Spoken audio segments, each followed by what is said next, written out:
En 1917, la Russie est au bord de l'effondrement.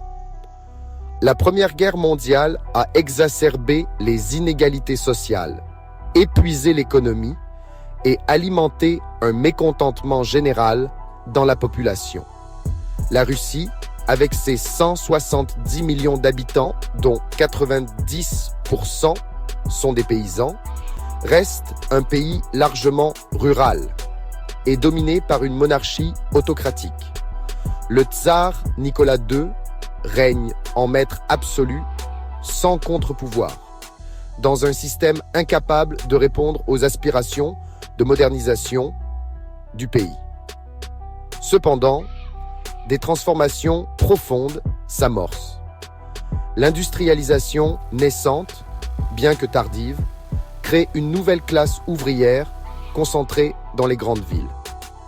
Cette classe, soumise à des conditions de travail extrêmement difficiles, rejoint les rangs des mécontents, aux côtés des paysans et des soldats épuisés par une guerre interminable.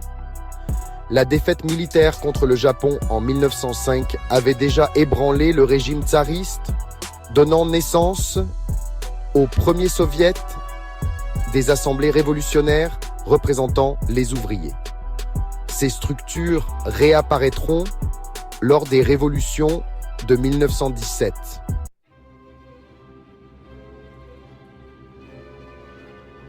En février 1917, les tensions atteignent leur paroxysme. À Petrograd, des manifestations éclatent, réclamant du pain et la paix. Le mouvement se propage rapidement à travers le pays, paralysant les institutions tsaristes. Sous la pression des grèves, des émeutes et de l'insubordination dans l'armée, Nicolas II abdique en mars 1917, mettant fin à des siècles de monarchie. Un gouvernement provisoire est formé, dirigé par Alexandre Kerensky et soutenu par la Douma. Mais il est immédiatement contesté par les soviets, qui regroupent ouvriers, soldats et paysans. Ces deux pouvoirs coexistent dans une instabilité permanente. Le gouvernement provisoire décide de poursuivre la guerre. Une décision extrêmement impopulaire auprès d'une population déjà exténuée par les sacrifices du front. Cette situation ouvre la voie à une nouvelle révolution.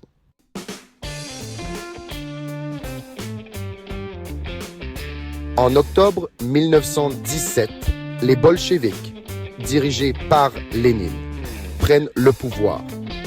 Ils s'appuient sur des slogans simples mais efficaces. La terre, la paix, le pain. Ces mots résonnent auprès des masses, désireuses de changements radicaux. En quelques jours, les bolcheviks s'emparent des centres névralgiques du pouvoir et instaurent un régime socialiste.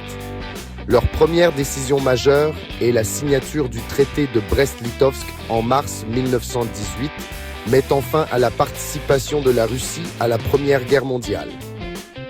Mais ce retrait se fait au prix de lourdes concessions territoriales à l'Allemagne, ce qui alimente les critiques contre le régime bolchevique. Rapidement, la Russie sombre dans une guerre civile. Les Rouges, partisans des bolcheviks, affrontent les Blancs, un conglomérat d'opposants monarchistes, libéraux et autres révolutionnaires.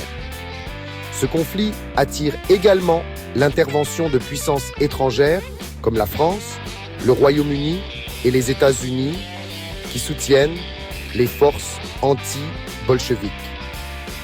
La guerre civile, qui dure jusqu'en 1920, dévaste le pays, mais les bolcheviks en sortent vainqueurs.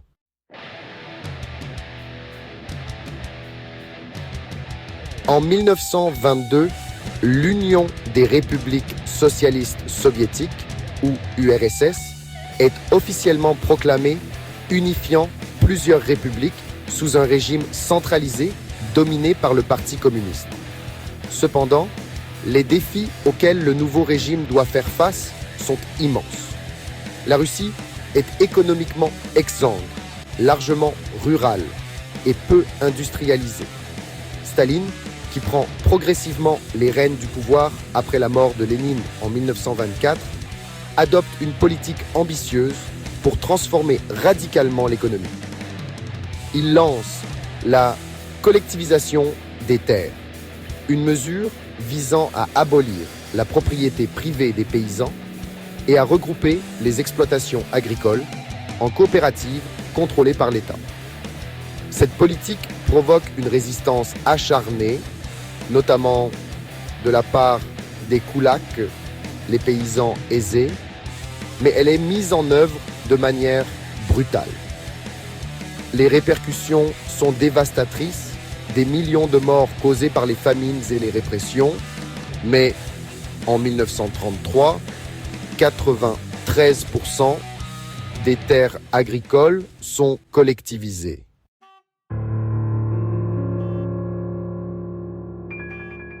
Entre 1936 et 1938, Staline renforce son emprise sur le pouvoir en organisant des purges massives.